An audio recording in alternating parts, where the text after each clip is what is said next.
Ayan mga kababayan ko, welcome back po muli dito po sa atin pong Munting Channel, Reaction and Opinion. Ang bibigyan po natin ngayon ng opinion mga kababayan ko ay ito pong laban ni Alex Ayala dito po sa Indian Wells 2026 PNB Paribas Open mga kababayan, sa Amerika po ito, sa California. Opo.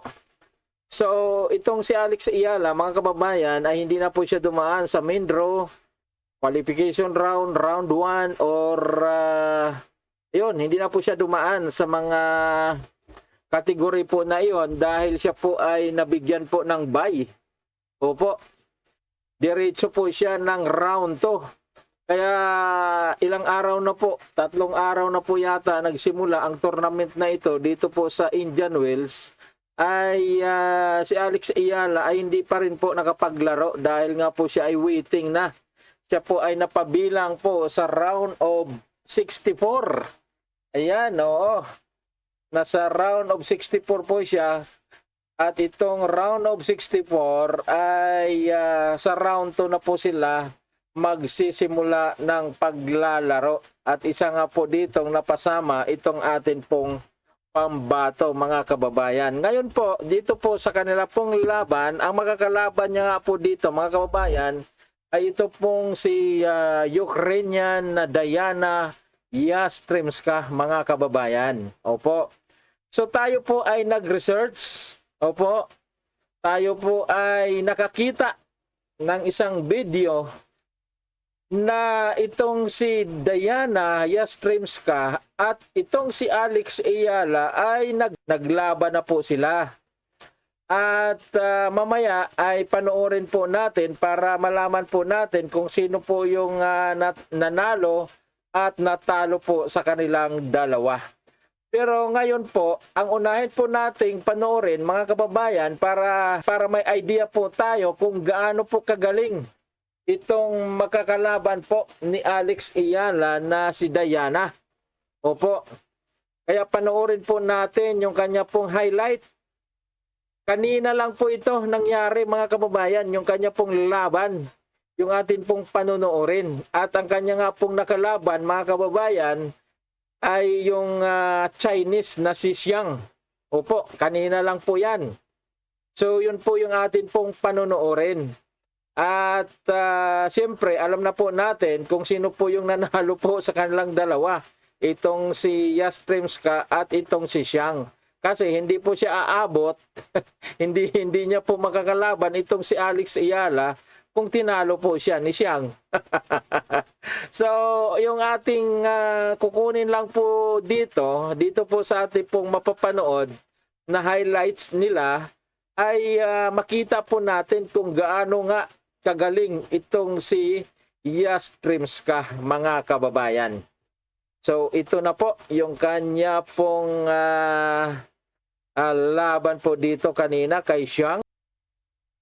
So, ito yon. Ayan.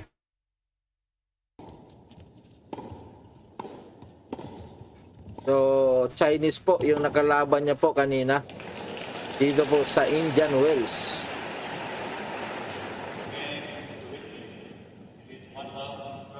So, nasa 30 plus na po yata ito. Oo, kasi makita naman po sa hitsura na medyo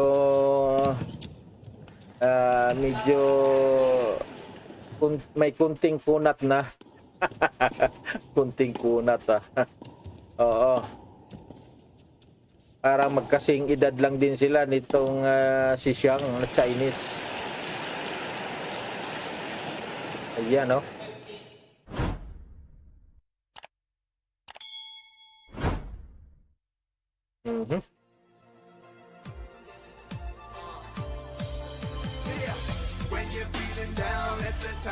So malamang dito si Xiang.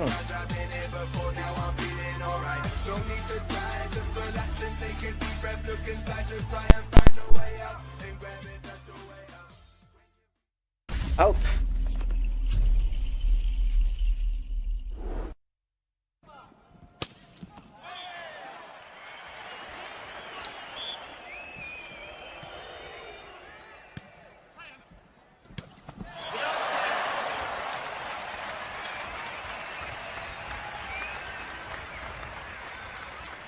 Uy, lumamang na siya, mga kababayan.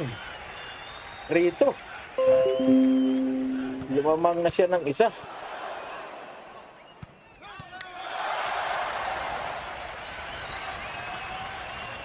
Ayan, 40 all. 4-3 ang score.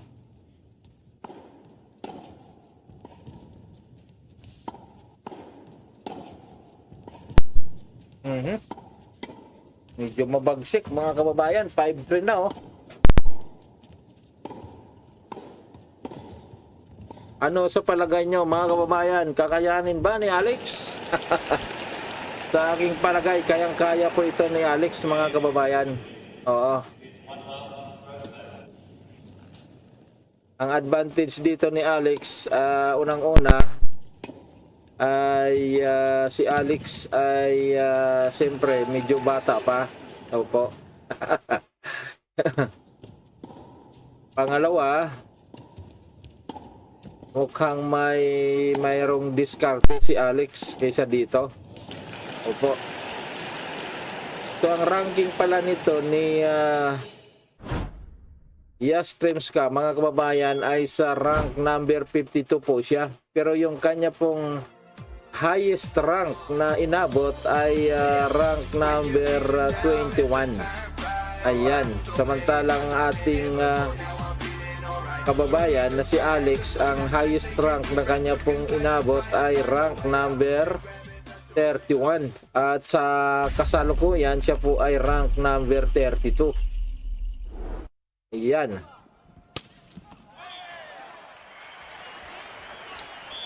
Ayan, nakuha na nga po pala ni Yastrzemska itong first set, 6-3.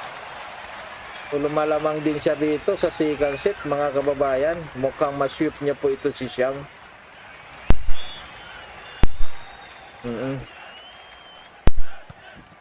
Ayan, oh. Ayan.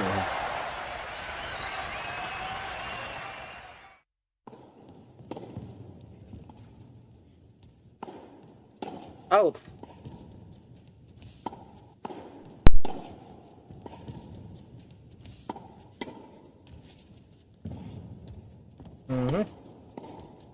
Ano mga kababayan, kayang-kaya ba ito ni Alex? Oh.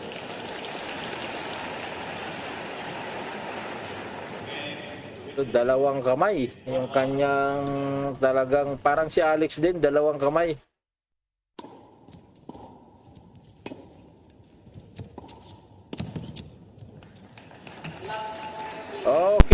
Okay na, nanalo na nga. Si Yastrzemska dito mga kababayan. Ayan. 6-3, 6-2 mga kababayan.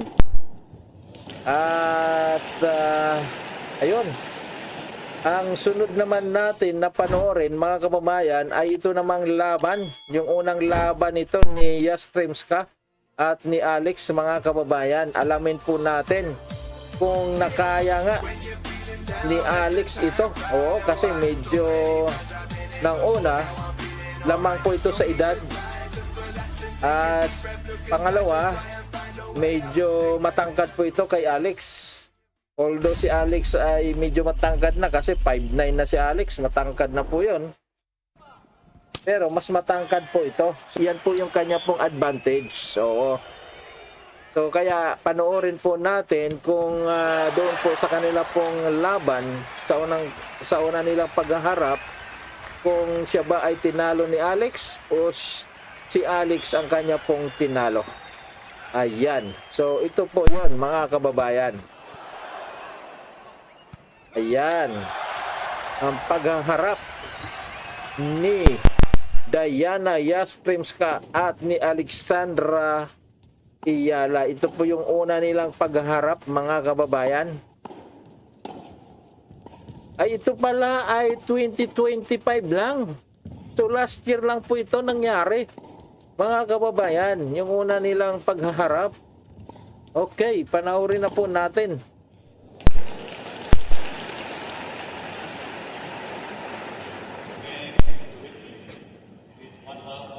Sa Eastbourne pala ito, Eastbourne.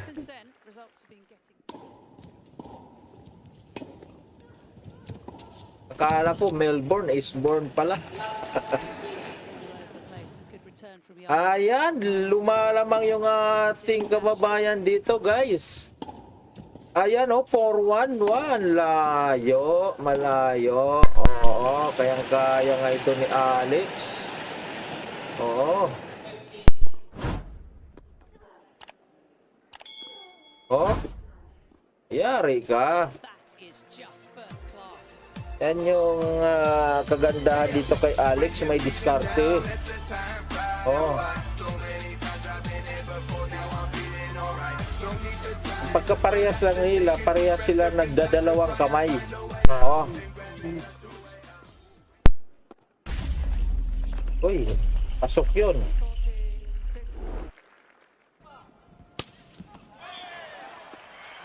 Ayan na. 6-1. 6-1. Ang first set, mga kababayan, ay matindi. Matindi pala ang inabot niya dito kay Alex. Yan, oh.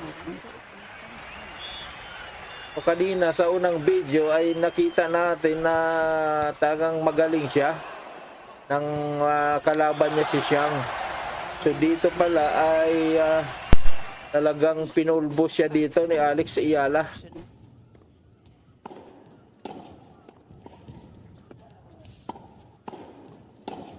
Ayan, oh. Bumabawi.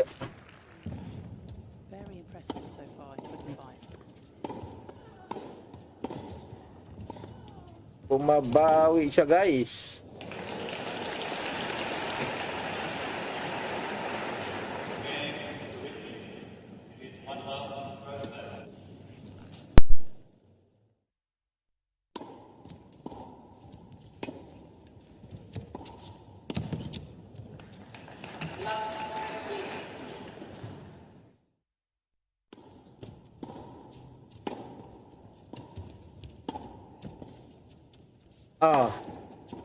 Oh, yun lang.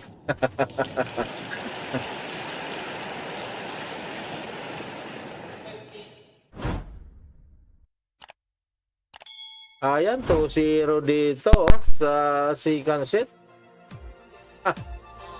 Ayan, 3-0 na.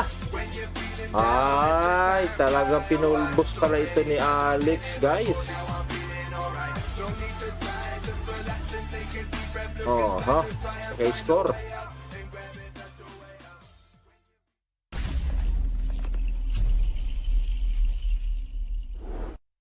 At aasahan natin sa Sabado, ito uli ang gagawin ni Alex dito. Ayan, nakakuha naman siya ng isa.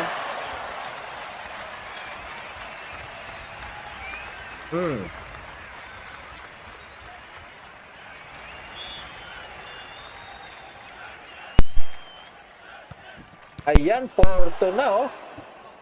Porto, mga kababayan.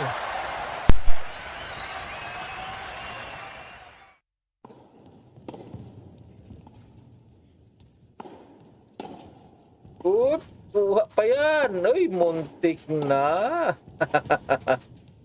Muntik na. Pero kayang-kaya pa yan.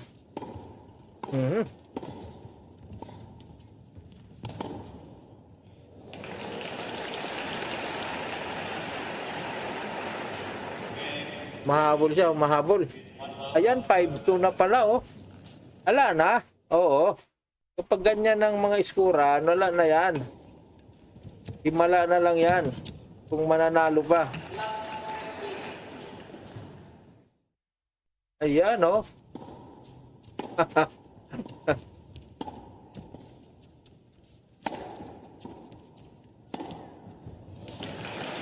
Ayan. Ayan, guys. Natapos na. Ang kanila pong laban dito, mga kababayan. Ang ganda. So may idea na po tayo, mga kababayan, na kayang-kaya nga ito ni Alex Ayala, itong kanya pong makakalaban sa darating na Sabado. Opo. At hindi lang po natin masasabi pa kung ano pong oras, pero yung araw ay alam na po natin. Oo. Kasi sa Sabado din po, mga kababayan, ay mayroon din pong laban itong si Alex.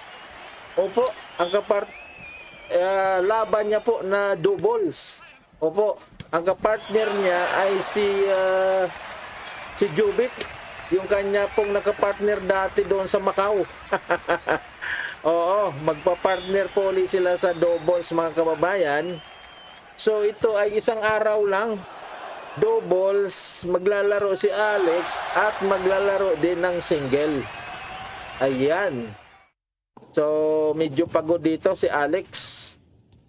So, sana nga sa darating na Sabado ay parehas niya po itong ipanalo ang kanya pong dalawang laro, mga kababayan. So, abangan po natin at mag-pray po tayo na manalo nga po itong ating pong pangbato na si Alex Iyala. Okay, maraming salamat po sa inyo mga kababayan ko, sa inyo pong panonood dito po sa atin pong video na ito. At bago po tayo maghiwa-hiwalay ay huwag nyo pong kalimutan na i-like at i-subscribe po itong atin pong Monting Channel. Maraming salamat po.